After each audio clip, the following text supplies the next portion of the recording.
აღდგომის დღესასწაული ერთი კვირის მანძილზე გრძელდება. ამ კვირას ბრწყინვალე შვიდეული ეწოდება. მისი თითოეული დღე განსაკუთრებული მადლითაა სავსე. ბრწყინვალე შვიდეულში ყველა საეკლესიო წესს განსხვავებული ელფერი აქვს. წირვალოცვა მხოლოდ ამ კვირისათვის დამახასიათებელი რიგით სრულდება. განსხვავებულია მიცვალებულების წესის აგება, ცვლილება ყოველდღიურ ლოცვებშიც. იცვლება მისალმების წესიც. აღდგომიდან 40 დღის განმავლობაში ქრისტიანები შეხვედრისას გამარჯვების ნაცვლად ერთმანეთს ახარებენ. ქრისტე აღსდგა, ჭეშმარიტად, ჭეშმარიტად აღსდგა, ჭეშმარიტად აღსდგა ქრისტე.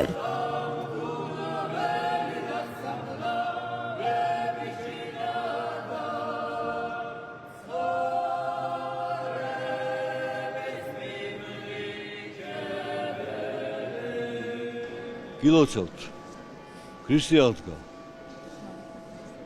დიდებული დღე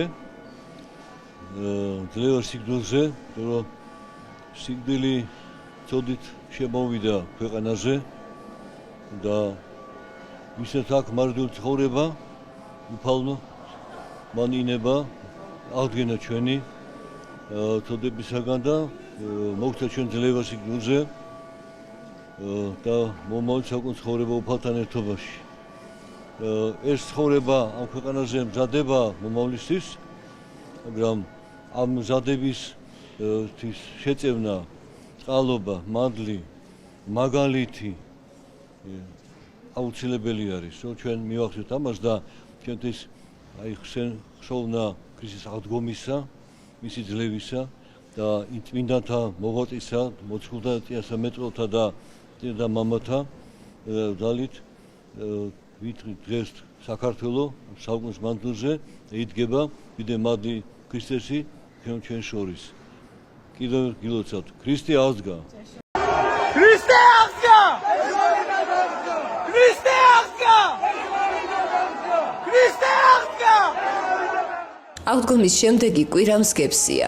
მორწმუნეებს ყოველგვარი პროდუქტის მიღება შეუძლიათ. ბრწყინვალე შვიდეულში არ იკითხება ფსალმუნები, პარაკლისები და დაუჯდომელი ლოცვები. ხოლო დილა-საღამოს ლოცვების ნაცვლად პასექის ჟამნი იკითხება.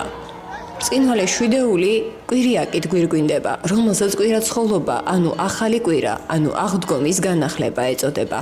ეს დღე აღდგომის დღესასწაულის განახლებაა. ამ დღიდან მოყოლებული ყოველი კვირიაკე, კვირა დღე აღდგომის დღესასწაულია.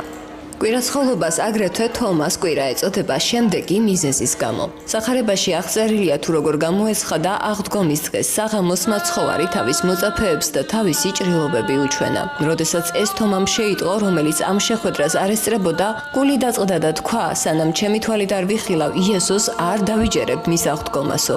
აღდგომიდან მერვე დღეს ისევ კვირა საღამოს მაცხოვარი კვლავ გამოეცხადა მოწაფეებს. ამჯერად თომას თანდასწრებით უჩვენა ჭრილობები და უთხრა თომას, მოსულიყო და ხელით შეხებოდა. თომა მუხლებზე დაეცა და თაყვანისცა მაცხოვარს და თქვა, უფალო ჩემო და ღმერთო ჩემო. იგი პირველი იყო მოწაფეთა შორის, რომელმაც სრულად აღიარა იესო ქრისტეს ღვთაებრივი ბუნება. შენ იხილე და ირწმუნე თომა, უთხრა უფალმა, ნეტარ იქნებიან ისინი, ვისაც არ უხილავს და იწამა.